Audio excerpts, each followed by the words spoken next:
विरोधकांना विचारणा करण्याचा लोकशाहीमध्ये जरूर त्या ठिकाणी हक्क आहे। आम्ही माहिती घेतली की 95 सालापासूनची जुन्या असलेल्या खटल्यामध्ये परवाच्या दिवशी न्यायाधीशांच्याकडून निर्णय जाहीर झाला आणि त्यांना 2 वर्षांची शिक्षा सुनावण्यात आली। आता न्याय प्रक्रियेमध्ये सुद्धा एक व्यवस्था आहे की JMFCच्या स्तरावरती एखादा निकाल आला तर सेशन कोर्टामध्ये अपील होतं, सेशन कोर्टामध्ये आला तर हायकोर्टात होतं आणि सर्वोच्च न्यायालयामध्ये सुद्धा होतं। आमच्या माहितीप्रमाणे सोमवारी वरिष्ठ न्यायालयामध्ये माणिकराव कोकाटे त्या ठिकाणी दाद मिळतील। स्थगिती मिळाली तर आपोआपच विषय प्रश्न सुटेल। बघूया, 1-2 दिवस वाट पाहूया।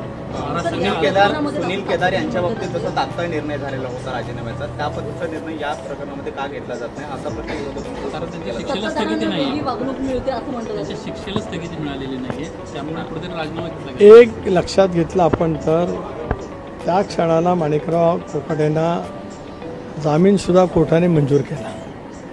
याचा अर्थ शिक्षेची अंमलबजावणी सुरू झाली असा कायदेशीर परिभाषित होत नाही। मी काय कायद्याचा अभ्यासक नाही। खरं आहे, महाराष्ट्रामध्ये अजून एक उदाहरण आहे की ज्यांना शिक्षा झाली पण त्यांच्या संदर्भातला निर्णय 2 वर्ष झाला नाही, नंतर मग कुणीतरी उच्च न्यायालयामध्ये त्याच्यातला स्थगिती घेतली असे एक आमदार आहेत। मी ते नाव घेऊ इच्छित नाही कारण त्याच्यातून आणखीन एक वेगळा प्रश्न निर्माण होऊ शकतो। पण 2 दिवस बघूया आपण मार्ग।